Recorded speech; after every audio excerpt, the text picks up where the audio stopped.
Nina slammed the coffee pot onto the counter, biting back her frustration as she turned toward the loud, arrogant voice echoing through the nearly full diner.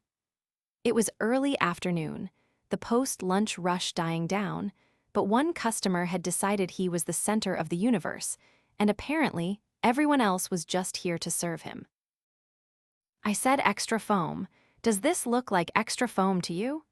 The man's deep, commanding voice carried through the small space, laced with irritation. He leaned back in the booth, holding up his untouched cappuccino like it was an insult to his existence. Nina narrowed her eyes as she grabbed a fresh cup and marched over, her worn sneakers squeaking against the tile. She had dealt with entitled customers before, but something about this guy, his lazy arrogance, the way he hardly looked up from his phone, the expensive watch gleaming on his wrist, made her blood boil. "Sir," she said, her tone clipped but controlled, "if you wanted a cloud of foam big enough to float away on, maybe try making it yourself." A low chuckle rumbled from the man before he finally looked up, and for a second, Nina forgot how to breathe. He was gorgeous. Sharp jawline, piercing blue eyes, dark brown hair that was just tousled enough to look effortless. He had the kind of face that belonged on magazine covers, not scowling over coffee in a small-town diner. The amusement in his gaze only fueled her irritation. "Excuse me?" he asked, arching a brow. "You heard me," she crossed her arms. "You're acting like this is some five-star cafe. It's a diner. You get what you get." The entire diner had gone silent, every patron watching in anticipation. Nina knew she should be careful her boss would kill her if she lost a customer. But she was tired, overworked, and not in the mood for some rich guy treating her like she was beneath him. Instead of snapping back, the man studied her, his lips twitching slightly. "You're feisty," he noted, as if she were some fascinating new species. "And you're rude," she shot back. For a moment, they just stared at each other, the tension thick enough to cut with a knife. Then, to her utter confusion, he grinned. "I like you." Nina blinked. "What?" "Most people wouldn't dare talk to me like that." He leaned forward, resting his elbows on the table. "Tell me your name." "Not happening," she huffed. "And unless you're ordering something else, I have actual work to do." His grin widened, like he was enjoying this way too much. "I'll take a burger, medium rare, and another cappuccino extra foam, of course." She rolled her eyes but turned on her heel, heading toward the kitchen. She could still feel his gaze on her, and it made her pulse race in a way she did not appreciate. As she placed the order, her coworker Mia leaned in.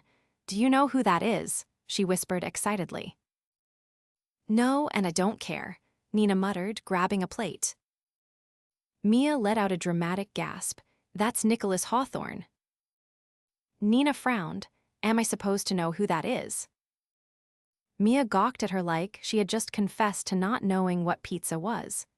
Nicholas Hawthorne, as in billionaire CEO of Hawthorne Industries, one of the richest men in the country. Nina nearly dropped the plate.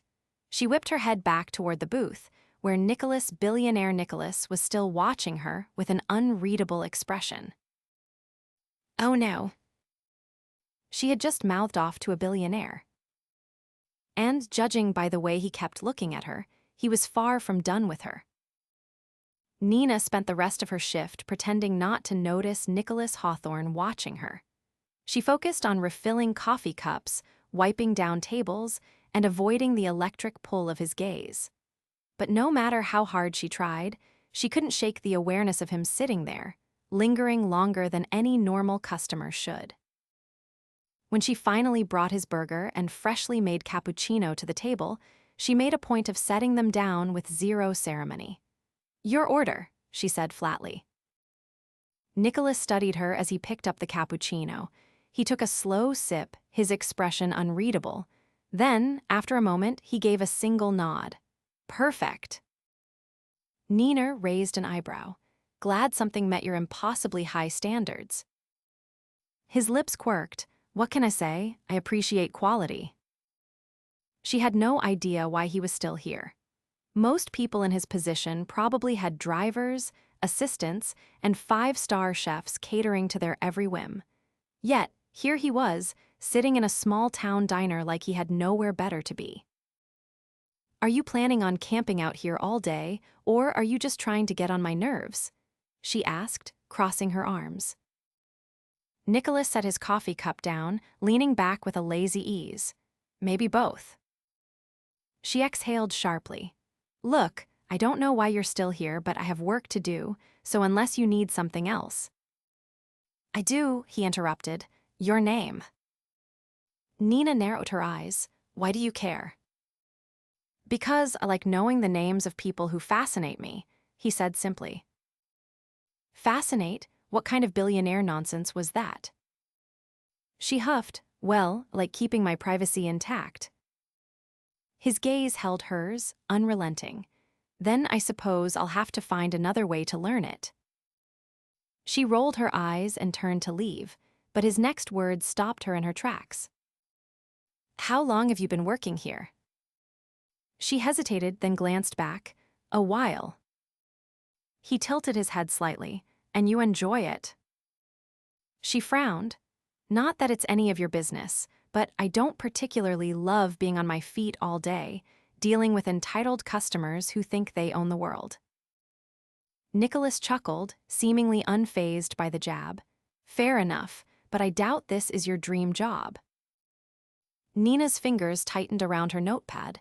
Why did he care? What's your point? She asked. His gaze flickered with something unreadable, just curious. Before she could respond, her manager called her name from across the diner. With one last glance at Nicholas, she turned and made her way toward the counter, shaking off whatever strange conversation they'd just had. She didn't expect him to still be there when her shift ended.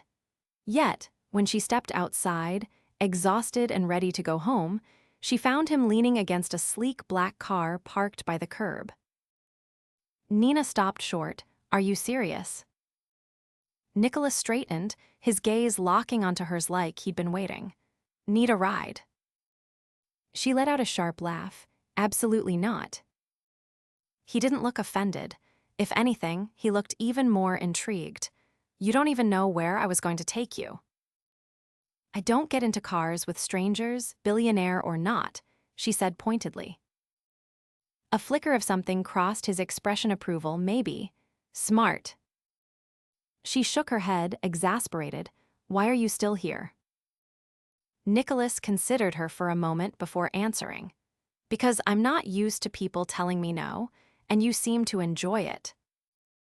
Nina let out an incredulous breath. Unbelievable. He stepped closer, his presence overwhelming in a way she hadn't expected. Let me take you to dinner. She blinked. Excuse me.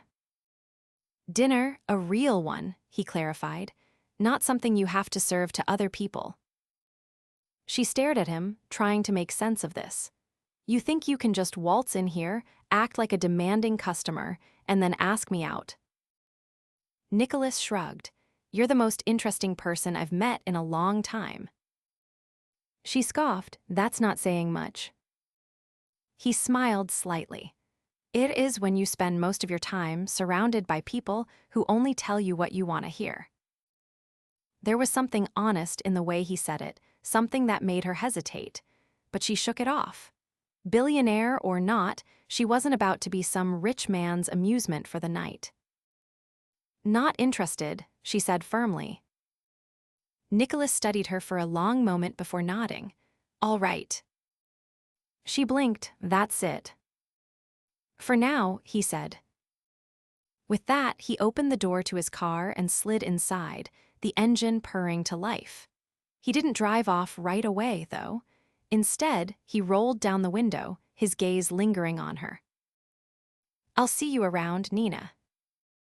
Her stomach dropped. She never told him her name. Nina didn't see Nicholas Hawthorne for the next 2 days, but that didn't mean she stopped thinking about him. She told herself she didn't care. that he was just another entitled rich guy who found amusement in toying with people beneath his status. But no matter how hard she tried, she couldn't shake the way he had looked at her that night like she was a puzzle he was determined to solve.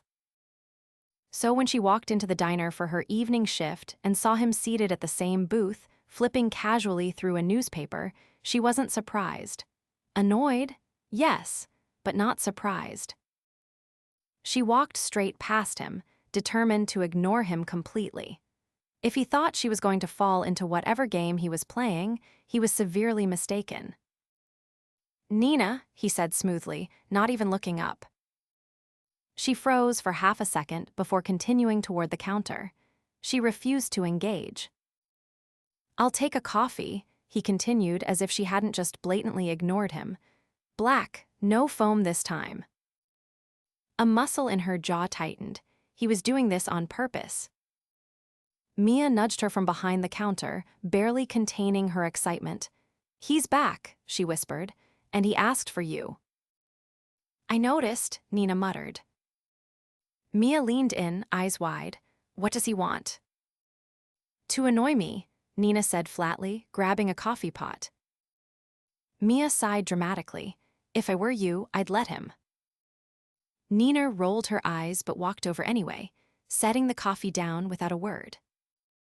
Nicholas folded the newspaper and finally met her gaze. "You're avoiding me." "I'm working," she corrected. He studied her for a moment. "You don't like people who persist, do you?" She crossed her arms. "I don't like people who think persistence gets them whatever they want." His expression didn't waver. It usually does. She exhaled sharply. "That might work in your world, but in mine, no means no." Nicholas didn't respond right away.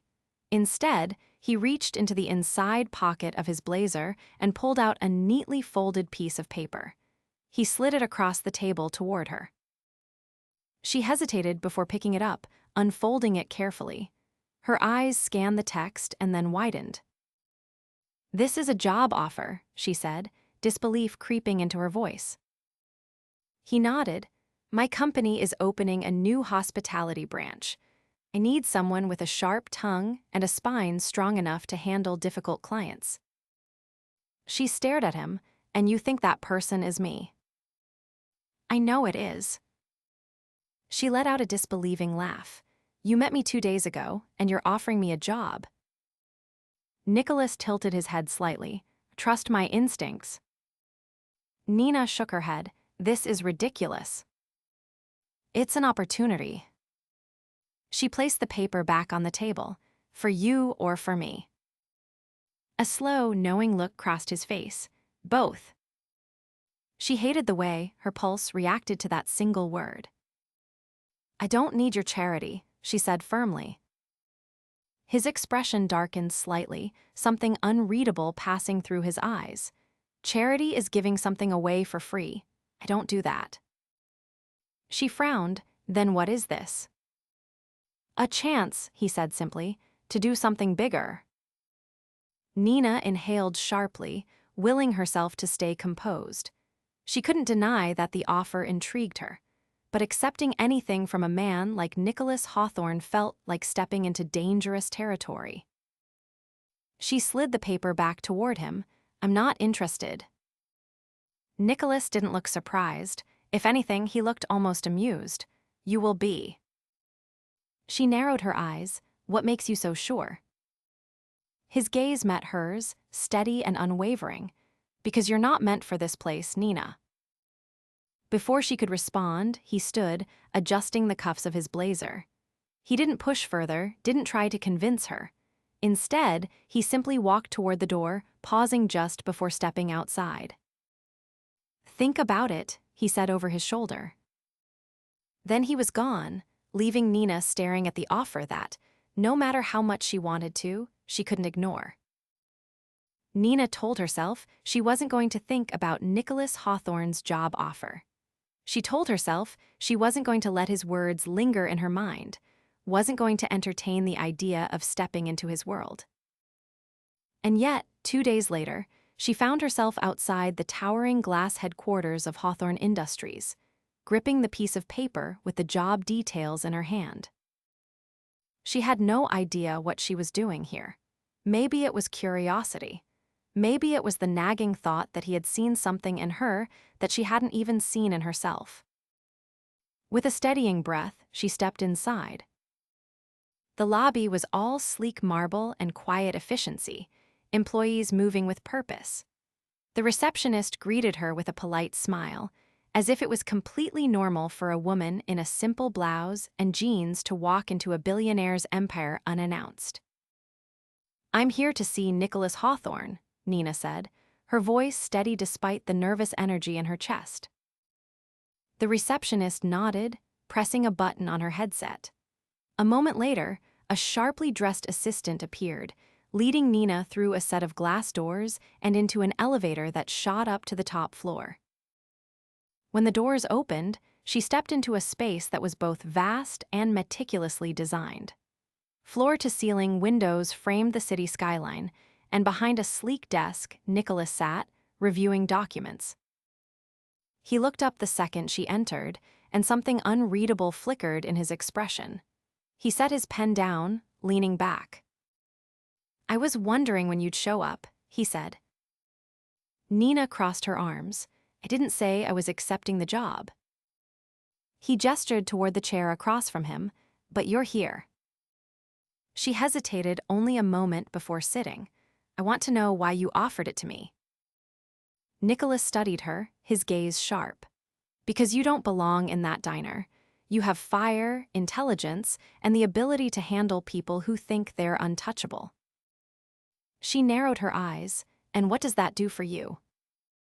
A hint of something almost amused crossed his face. "People rarely challenge me, Nina. You did. You saw me as just another difficult customer, not a billionaire. That means you're exactly the kind of person I need." His words unsettled her, not because they were untrue, but because they struck something deep. She leaned forward slightly. "And what happens if I say no?" Nicholas didn't look concerned. "Then you walk out of here, and I won't chase you." She blinked. "That's it." His gaze held hers. "I don't force people into anything, but I think you're already considering it." Nina hated that he was right. She glanced at the papers on his desk, then back at him. "If I take this job, I'm not going to be some trophy employee you parade around to prove a point." His lips curved slightly. "I wouldn't insult you like that." Something about the way he said it made her believe him. She exhaled, then reached for the contract he slid toward her. She scanned the terms, the responsibilities, the salary that made her stomach flip.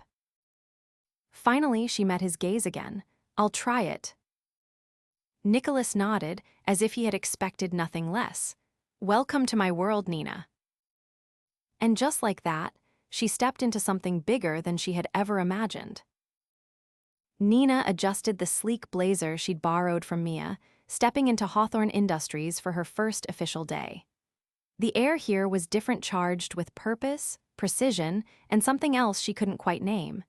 It was a far cry from the scent of coffee and fried food that had clung to her at the diner, and she wasn't sure if she belonged. But she was here. That was enough. A woman with sharp eyes and a clipboard approached, her heels clicking against the polished floors. "Nina Calloway." She nodded. "Follow me." The woman led her through a maze of glass-walled offices, past employees who barely glanced up from their screens. Everything here was pristine, efficient, intimidating. Finally, they arrived at a spacious office not Nicholas's, but one that still overlooked the city skyline. "This will be your workspace," the woman said briskly. "Mr. Hawthorne will meet with you shortly." Before Nina could respond, the woman was gone. Taking a slow breath, Nina ran her hand over the smooth surface of the desk. Everything about this felt surreal. Just days ago, she'd been serving coffee to customers who barely acknowledged her. Now, she was standing in an office that probably cost more than her entire apartment building. The door opened behind her. "I see you found your way here. Nicholas's voice carried through the space. She turned to face him. He looked effortless in his tailored suit, his presence commanding as always. But there was something else in his expression, something unreadable. "You didn't give me much of a choice," she said. A hint of something flickered in his gaze. "You always have a choice, Nina." She wasn't sure how to respond to that, so she shifted her focus. "What exactly am I supposed to be doing here?" Nicholas leaned against the edge of the desk, arms crossed. "For now, learning. You'll shadow different departments, sit in on high-level meetings, and get a feel for the business." She raised an eyebrow. "So I'm just observing." "For now," he confirmed. "I want you to understand what you're stepping into before you start making waves." Something about the way he said it sent a thrill through her. She exhaled. "Fine, where do I start?"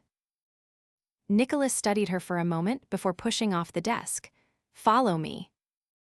The day passed in a blur of introductions, business discussions, and information overload. Nina met department heads, listened in on negotiations, and quickly realized just how vast Nicholas's empire was. But what struck her most was him. She had assumed Nicholas was the kind of man who barked orders and expected obedience, but watching him work was something else entirely. He was sharp, decisive, and when he spoke, people listened. He didn't just command power, he embodied it. "You're staring," Nicholas murmured as they walked toward the elevator. Nina blinked, snapping out of her thoughts. "I was just trying to figure out if you actually enjoy this, or if you just like being in control." His lips twitched. "Why can't it be both?" She shook her head, stepping into the elevator. "Of course." As the doors closed, a comfortable silence settled between them. For the first time, she wasn't thinking about how out of place she felt. She was thinking about him. And she wasn't sure if that was a good thing. Nina adjusted the strap of her handbag as she stepped out of the elevator onto the rooftop terrace of Hawthorne Industries. The city stretched out below, glittering in the early evening light. A cool breeze brushed against her skin, carrying the scent of freshly cut flowers and something richer, something expensive. Nicholas stood near the edge of the terrace, his posture effortlessly composed as he gazed out over the skyline. His jacket was draped over the back of a chair, and the top button of his shirt was undone, a rare display of anything less than perfect control. She hesitated for a moment before approaching. The past weeks had been a whirlwind: meetings, negotiations, and Nicholas pushing her in ways that both frustrated and thrilled her. She had learned more in a short time than she ever had working in that diner, but what unsettled her most wasn't the job. It was him, the way he watched her, the way he made her feel like she was teetering on the edge of something dangerous. "I assume you didn't bring me up here to discuss quarterly reports," she said, stopping beside him. Nicholas turned his head, his gaze locking onto hers. There was something unreadable in his expression, something quiet and simmering beneath the surface. "You've been avoiding me," he said, his voice even but laced with certainty. She exhaled sharply. "I've been working." He studied her, the weight of his attention making it impossible to look away. "That's not what I asked." Her fingers tightened slightly around the strap of her bag. She paused, searching for the right words. "This job, this world, it's a lot. I needed space to figure out if I belong in it." Nicholas didn't look surprised. If anything, he looked like he had been expecting that answer. "And have you?" Nina swallowed. "I don't know yet." A beat of silence passed between them before Nicholas turned fully toward her. "You belong, Nina. You just don't want to admit it." Something in her chest tightened. "And what if I don't want to be just another person orbiting around you?" Nicholas's jaw tensed slightly. "You think that's what this is?" She let out a breath. "I don't know what this is, but I do know that you're used to getting what you want, and I don't want to be something you pursue just because I said no." Something flickered in his eyes, something sharp and unrelenting. "You think I do this often?" She hesitated. I think you're used to people bending for you. Nicholas stepped closer, and the air between them shifted, charged with something unspoken. I don't chase people, Nina, but you, his voice dropped slightly. You make me want to break my own rules. Her breath hitched. Nicholas. Tell me you don't feel it, he interrupted, his voice quieter now, rougher. Tell me you don't feel this pull between us, and I'll let it go. She opened her mouth, but no words came out, because she did feel it. She had felt it from the moment she first met him, from the moment he had looked at her like she was something unexpected, something rare. Nicholas exhaled, his gaze dipping briefly to her lips before meeting her eyes again. That's what I thought. Her pulse hammered in her ears. This is a bad idea, she whispered. Maybe, he admitted, but I don't care. The honesty in his voice undid something inside her, because she didn't care either, not anymore. Before she could second-guess herself, she closed the distance between them, her fingers brushing against the fabric of his shirt. Nicholas's breath caught, but he didn't hesitate. His hand slid to the small of her back, pulling her closer, and then his lips were on hers firm, demanding, and utterly consuming. The city hummed around them, but in that moment nothing else existed. Just him, just this. When they finally broke apart, Nicholas rested his forehead against hers, his breathing uneven. I don't do things halfway, Nina. If you're in, you're all in. She met his gaze, steady and sure. Then I guess I'm all in. A slow, satisfied grin crossed his face before he kissed her again, sealing the promise between them. And for the first time in a long time, Nina knew exactly where she belonged.